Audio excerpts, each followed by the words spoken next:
Do you want the true Western hunt experience? Book your hunt of a lifetime today with Highland Outfitters, LLC. Located in Highland, Wyoming, 50 miles west of Casper. Their location in central Wyoming gives you access to some of the best hunting areas in the state. Highland specializes in archery for elk and antelope. Their operations include Wyoming, Texas, and Africa. Highland Outfitters is some of the finest guides in the business. All guides are licensed by the Wyoming Board of Professional Outfitters and Guides. No matter what the species you decide to hunt, you can count on your guide giving you 110% of being the true professional guide from start to finish. Book your hunt today at 307-797-3311 or 307-797-3312. Visit them on the web at HighlandOutfitters.com. With Highland Outfitters, you will get the true Western adventure.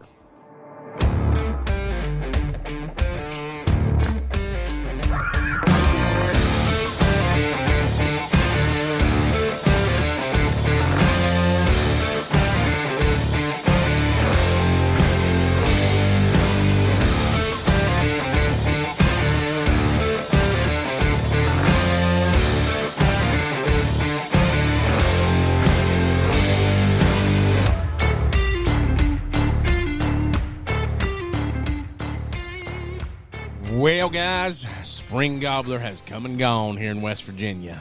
Sunday was the last day.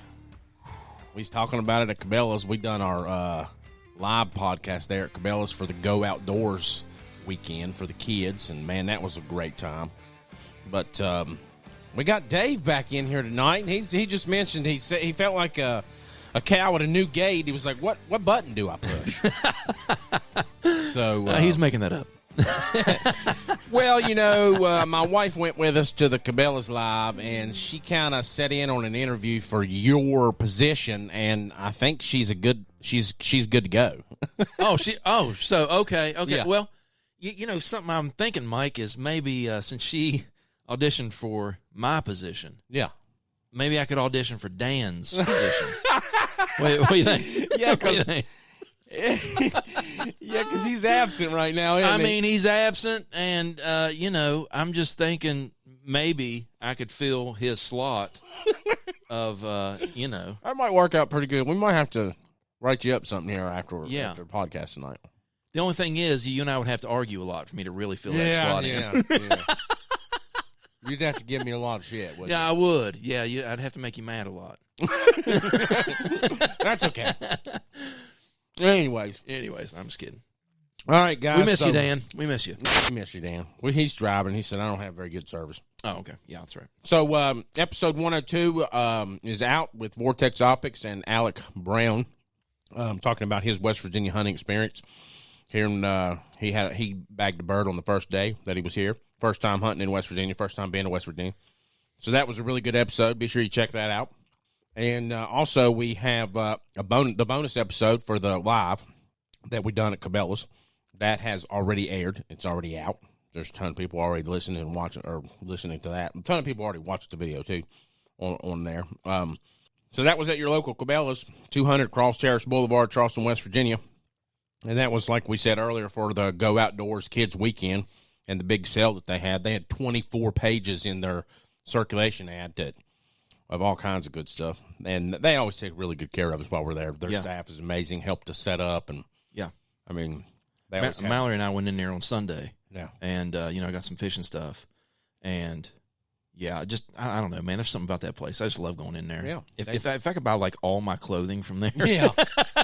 They do a really good job, man. Yeah. All the people in every department. Yeah. That's what I was saying they up do. there that day. Everybody's just always willing to help you out, try to get whatever you need. So yeah. And those grills they got out front, the ones that look like a Blackstone. Mm-hmm. Is that their brand? That's tempting. Yeah, it's a Cabela's brand. Oh, okay. I think they had one of them on sale. Yeah. I think it's on sale for like $2.99. Yeah, and it's a dual one. It's got two different griddles with two different lids. Oh, nice.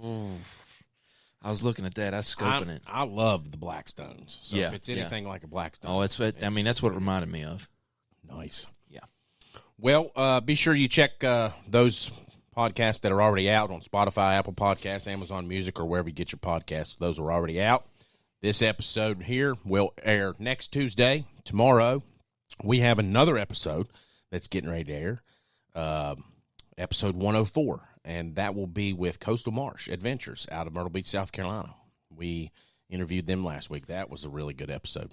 So yeah, I heard about that. A lot of good information about that. You know, it's there's some things hitting right now down there pretty good, but we were talking about how people come down and fish during the summer just because they're on vacation. But the best time to go down and fish is September through October. It's the best time because the water's colder. Okay. A lot more things running. Yeah. So might talk to John a little bit about that too. He's a deep sea fisherman. He goes fishing everywhere. Cool. All right, so without further ado, please welcome with me Nature's Voice Game Calls contributor John Fowler. How you doing, John? Hey, good. How you doing, guys? Pretty good. So, how did your season go this year? As of the past couple of seasons we've had, they've been pretty tough here. The weather and stuff's been pretty wicked on us, especially in the early season. We ended up me and BJ did get a double this year. He ended up tagging out, and I did not. But we did get a good morning double there. So one of the things that we wanted to hit on here tonight, since this is Lyme Disease Awareness Month, we were talking there at the graduation picnic on Sunday. You guys have had Lyme disease twice this year. Is that correct?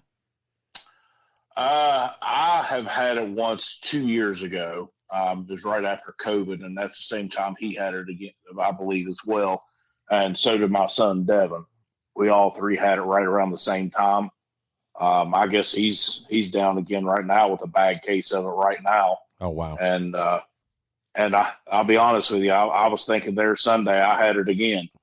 I'm still not feeling very well. Yeah. You better go get checked out. Yeah. So I've never actually had Lyme disease. Explain to us how it made you feel, and I guess you was pretty close hunting there with Benjamin. You guys were sitting on each other's laps or something since both of y'all got it. Hey, well, there's only one bit tree big enough to hide you. You both got to get up against it. There you go. Yep. Especially big old West Virginia boys. We were sitting there calling to these gobblers coming in, and he's literally sitting beside me pulling ticks off of me as we're calling these turkeys in. Oh, my goodness.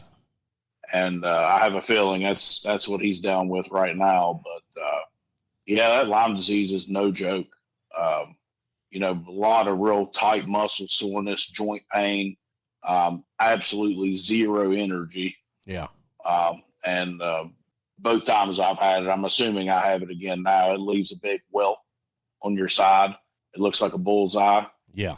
And you have one of those right now? I did, but it has faded away. Okay. But I didn't think nothing of it until Sunday when he said he went and got confirmed he had it again as well. Yeah, he showed us a picture of his, and his looked like a big old bruise on his side. Yeah. Yeah, both times I had it, it's got about as big as a golf ball size. A lot of swelling, painful. So yeah, not good. So once you have it, does it stay in your body dormant, or does it actually clear up and go away? That you know of? I believe that what I was reading on it is the after effects, and some people can last their lifetime. Oh my goodness. Yeah. So I know for a month or two there, we were all down and hurting. Even my son Devin, which is phenomenal shape in sports and everything, and he was down pretty bad as well. Yeah. So BJ's down with it right now. We tried to call him earlier, and I think he left work early today because he wasn't feeling good. So he said he was just drained. Yeah, it definitely sucks the energy right out of you. Yeah, you said you got to the point to where you was laying on the couch and didn't even want to get up. Yeah. To go to laying bed. on the couch in the evenings, didn't even want to get up to go to bed. Yeah. Gosh. Man, that's nuts. So you don't have to give specifics about where you guys were hunting, but we were reading here about Kanawha County, and they said, they give a map of Lyme disease, and in confirmed cases, what was it, Dave? 1 in 10? It was 1 to 10 total confirmed cases in Kanawha County. Yeah, you guys are 2 of the 10, I guess. Yeah, that's nuts. 3. It is nuts. 3 of the 10. 3 of the 10. It's only 7 other people. I mean, as of right now, what's being reported? Yeah. Is that just this year, or is that ever? I think it's a yearly calendar. Yeah, I think it's Okay. Yeah, it's a yearly count. Yeah, I've not been confirmed with it yet this year. I probably need to go get checked out. Yeah, what do they put you guys on for that? Is it just a strong antibiotic, or is it something like steroids? Or It was a long antibiotic. I think once you've had it more than once, too, they actually beef it up a little. I think I got stuck on a 10-day antibiotic last time, and so did my son. I don't know what he had the first time, but I think BJ said Sunday that he had a 30-day supply. So they're really sticking it to him. oh my goodness! Well, John, this says total of 10 cases from 2000 to 2010. That's what this map was. So I guess it doesn't count you guys. But Yeah. but that's 10 years, only 10 cases in 10 years reported. Well, another thing we wanted to hit on is just, I mean, how bad these things are. Yeah, right. Our seasons in the winter, our winter seasons doesn't get cold enough anymore. It seems. Yeah, like, yeah. to kill off the nests for these things. Okay. That makes sense. I mean, everybody said we were going to have a horrible winter. That didn't happen. Yeah. They were hoping it was going to kill a lot of that stuff. Well, that's what you hope for every year. Yeah. Is for it to get cold and stay cold for a good period of time, more than a couple of days. Right. I mean, you need a good cold snap for, 3 or 4 weeks. Yeah. To kill off some of that stuff. Yep. I don't even know if it does that because we go up into Ontario, Canada fishing. There's just as many bugs up there as there is here. Yeah. There's the black flies is bad up there. Isn't that one of the biggest things? Oh, they're miserable. That and mosquitoes. Yeah. They are miserable. We're going up there the second or third week of June again this year. Yeah. I can't remember when it is, but yeah, they're terrible. So one of our partners that we have with Nature's Voice Game Calls is Sawyer Products, and we use a lot of Sawyer products. I personally don't have that many problems with ticks. If I do, I catch it on me before it gets in me, because I'm checking when I get to the house. But I haven't been like you guys. Haven't been in it. Haven't been in an area in West Virginia to where I've just been picking them off of me in the woods. I haven't noticed that I've got one till I get to the house, get back from hunting. So yeah. Yeah, well, we found several on ourselves once we've gotten back to the house this turkey season. Now, I've talked to plenty of guys that work where I work during the day, and they do field service work, and they're out surveying and stuff all the time, and they're picking them off of them. They're walking through these high weeds, and they're like, we come out of the high weeds, and it's just like covered. Their legs and jeans are covered in them. Yeah, yeah. Well, whenever I was looking into it, it's like ticks. They feel the vibration of you coming at them. They feel the vibration of you walking while they're on the plant. That draws them to you. Yeah, they'll walk right out on the thing to try to grab a hold of you. Yeah, isn't that nuts? It's kind of crazy. It's pretty sadistic. Yeah. I mean, I guess they're just trying to survive. Yeah. But I tell you what I used to do, man. I used to pick them off and put them in a spoon and then put them over an open flame. No. You put them over an open flame, man, they pop. Oh, really? Yeah. It's fun. I mean, when you're a kid out in Jackson County growing up, you ain't got much to do. Salt on a snail. Just watching it shrivel up. Yeah. Die. Yeah, but ticks, man, they're mean, so I like to kill them suckers. Yeah. We used to do snails when I was a kid. We'd pour salt on them, just watch them shrivel up. I never did that to a snail, Mike. That's pretty sadistic. Anyway. Yeah, I've done it before. That's my word this evening. All right, John. Well, we're going to take a break real quick from hear a word from our sponsor. We'll be right back. Are you looking for that European or craft beer culture? Breathe Wine and Culture Company, where your wine and craft beer culture thrives. Located in Cross Lanes, West Virginia, and coming soon to downtown Huntington, West Virginia. The Breathe Wine and Culture Company offers over 150 types of craft beer, extensive wine choices, thoughtful gifts, and even grab-and-go food options, as well as specialized catering. Shop local, shop small for a unique experience. You can check them out on their Facebook page or give them a call today at 304-823-4577. Breathe Wine and Culture Company, 304-823-4577. All right, guys, we're back with John Fowler, Nature's Voice Game Calls contributor, and we wish BJ could be here with us to partake in our beverage of the evening, but he can't be. He's laid up with Lyme's disease. This poor guy. And I wish you could be in here too, John. Are you out of town right now? Yeah, I'm in Indiana right now. I should be back in the morning, though. I hear you. Laid up in the hotel room. Yep, the lovely Comfort Inn. Nice. Is it very comfortable? He's like, we won't talk about it. Yeah, we won't talk about it. No brand bashing here. Yeah. Oh, that's good. That's good. I hear you. That's I hear good. you. That's good. So we're going to hit a little bit more about your season products and stuff that you used, if you don't care, and just tips and techniques that you would give to any of the hunters out there trying to get into turkey season. Okay. Well, like I said, this is another really tough season. Around where we are, the birds just go silent. It's been that way for about the last 3 or 4 years. I mean, we're lucky to even get them to gobble on the roost before they fly down. Yeah. So we put a lot of footwork in early season, trying to find where the birds are using, where they're roosting, where they're feeding, where they're spending their day, their strut zones. So normally we'll hunt the first morning. If we're not, connecting with the bird, we'll take off and just, go walking.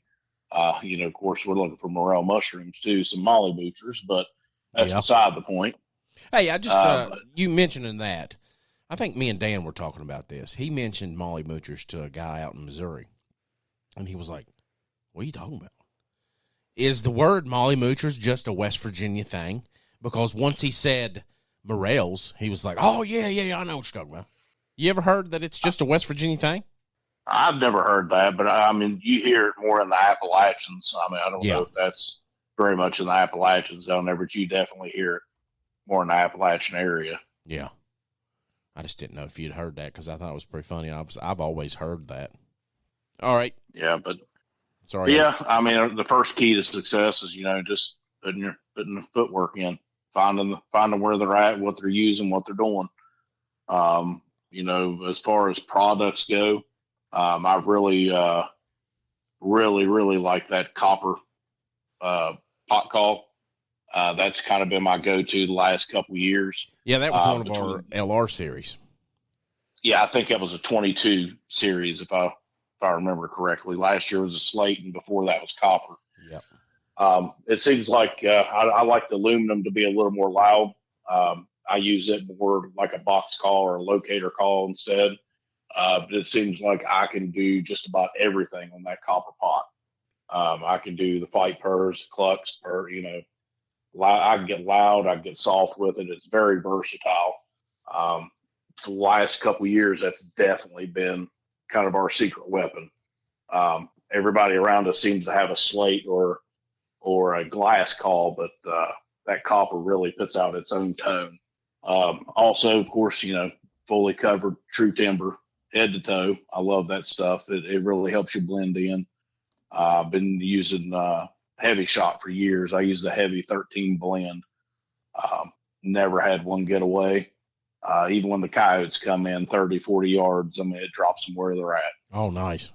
So, yeah, we'd like to do a little predator management when we get the chance to. Oh, yeah, for sure. Have you ever used Boss ammunition, the Boss Tom? I have for waterfowl hunting, but I have not for turkey hunting. Okay. We did I've that. got another.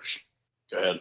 We did that Moose Maine Kids episode, and that was one of their big sponsors for that event when they did their youth hunt. And they had like 60-some kids out youth hunting. 30 of them got birds, and, man, they're a big-time supporter then. They're believing that stuff like crazy. He said that's awesome. It's pretty heavy-hitting stuff. I've never used it personally. Yeah, like I said, I've used it for waterfowl, and it is definitely better than steel shot. I don't know if it's up there and as heavy as some of the heavier, like heavy shot and the tungsten loads. I think the Boss ammo is a bismuth load, which is pretty similar to lead, if I remember correctly, at least in the waterfowl loads. Yeah, but that bismuth is expensive. We used that Kent bismuth. You had bought in some there for a while, and I've used that. It actually worked very well as well. I mean, pricey. Well, it is pricey, but it's not. If you use still shot for waterfowl, a lot of times you got to shoot them, knock them out of the air, and they hit the ground. You got to shoot them again. Yeah. If you're using the right load, you just got to shoot them one time. So, you're saving 50% there. Yeah, one shot, one kill. Yeah. Yeah. So it's kind of pays for itself when you buy them like that. And again, it's like that heavy 13 blend. You pull the trigger, it's dead. Mm-hmm. There's no flopping, there's no chasing, nothing. Yeah. It's game over. But we did have a pretty good morning this year. Again, birds were very silent. We actually snuck in where we wanted to go, set up. Didn't hear anything that morning. Decided to sneak up on top of the ridge and look out of the gas line right away. And as we were sneaking out through there directly over the hill from us, we heard a hen cluck.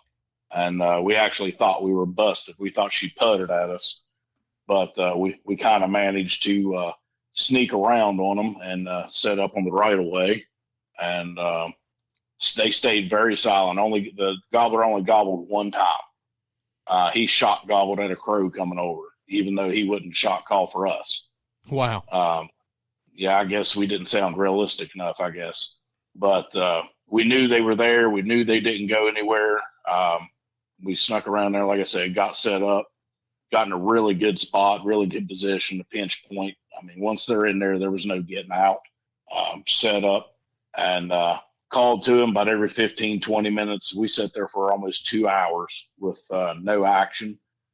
We did hear them start to fight purr, a little bit, and then causing a little commotion down over the hill from us. Yeah. So I just started mimicking them right back, giving it right back to them. And you could tell that definitely fired them up down there. And we were just sitting there talking, and I looked, and here comes out the right of way. Two gobblers just walking right out towards us, walked right up into the decoys. One of them hit the decoy. I shot him. I leaned over, and BJ stuck the gun by me and shot his. Oh, gosh. It happened just like that. They never gobbled again, never clucked, anything. Wow. Yeah, it was pretty textbook. And that's kind of how our hunts have been the last few years. Not a whole lot of gobbling, but you got to get right where they want to be and set up for them and hope for the best. Yeah, I didn't get a chance to go this year. Just been too busy with all kinds of stuff. But last year I actually took, time and made myself go and was lucky enough to get a bird last year. But this year, man, I usually hear turkeys as soon as I get up in the mornings, to get ready for work, go out on the porch, and I hear them over on the ridge. They're right off of, Crystal Drive. And didn't hear none this year. I never heard the first bird in the morning coming out. I thought I'd heard one. It was a little, I'd say it was probably second week, and I was thinking, yeah, that's about right. Second week, you hear a lot more gobbling, but I never heard it again. So it possibly could have been one, but I don't know. I've heard both ways. I've heard they've been gobbling a lot, and I've heard they've been silent, coming in silent, like what you're talking about. But there's been a lot of good birds killed. I've seen a lot of good pictures floating around of some nice birds. Yeah, I think the hunters are actually getting to be a little bit better hunters nowadays as well. Yeah. If I could give anything for success at all, it's patience. Mm-hmm. 15 years ago, 20 years ago, I would not have sat there for 2 hours. Oh, I know. I'd have been running and gunning looking for an active bird. Yeah. I'd have put, a couple miles in on the feet looking for one. And isn't that funny that you can learn things like that through hunting? I had this guy that I used to work with. He asked me one time, he said, what do you get from hunting? And I'm like, are you serious? Because he don't hunt, Right.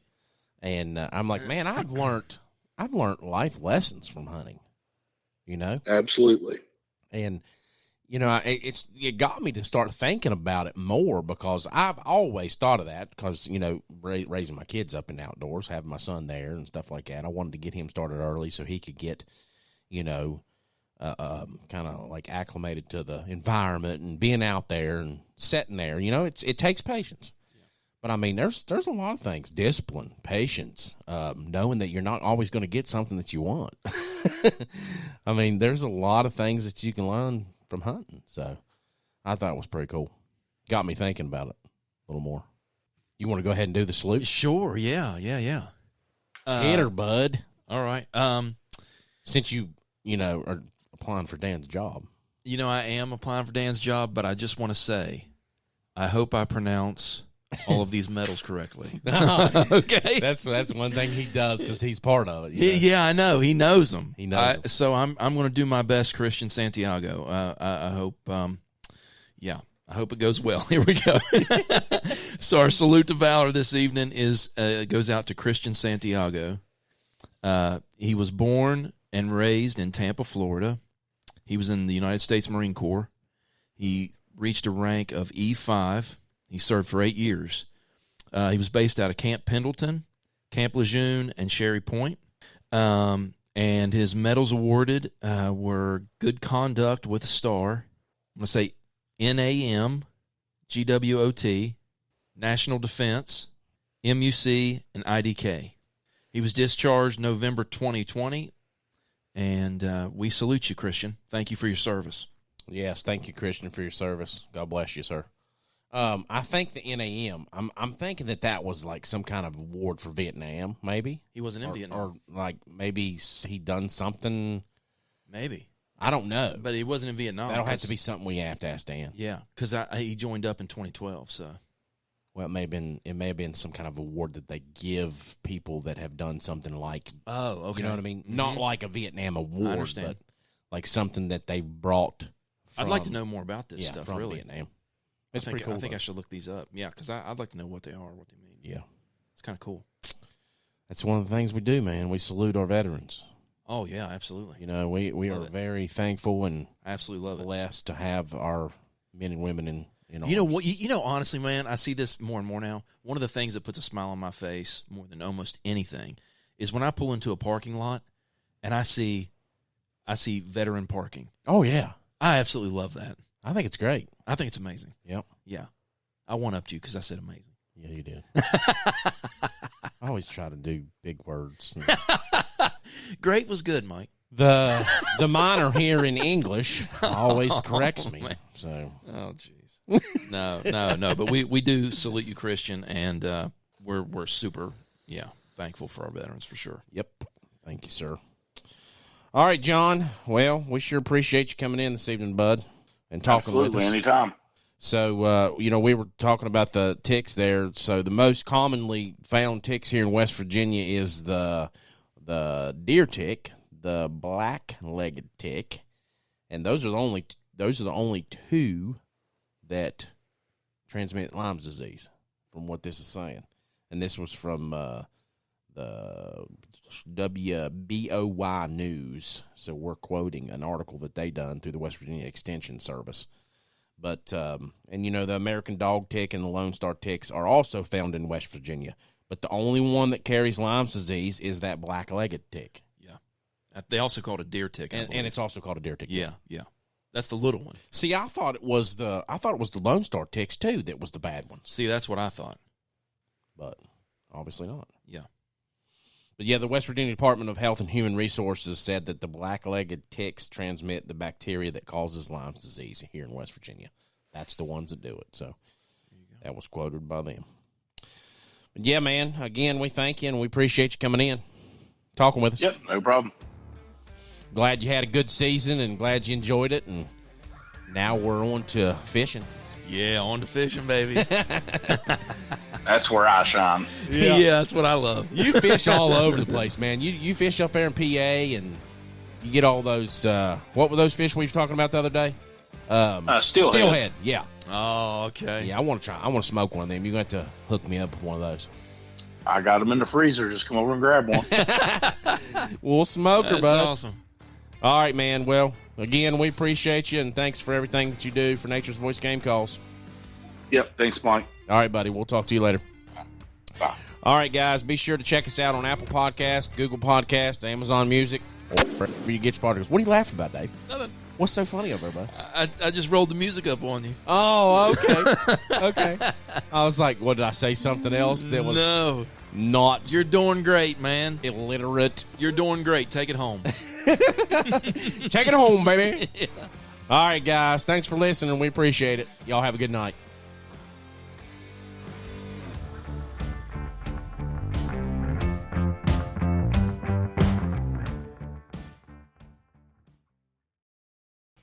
This episode of On the Limb with Nature's Voice Game Calls is brought to you by Stick Tamer Bow Silencers. Are you a traditional archery hunter or shooter? Stick Tamer was specifically designed for the recurve shooter. Made of a hybrid foam rubber material, Stick Tamer is designed to deaden string slap and limb vibration. Stick Tamer reduces limb and string noise, water resistant, and lasts shot after shot. Made in the USA from a hybrid foam rubber for durability. To purchase Stick Tamer and for more information, visit 3riversarchery.com and blackwidowbows.com. Stick Tamer bow silencers are available exclusively at 3riversarchery.com and blackwidowbows.com.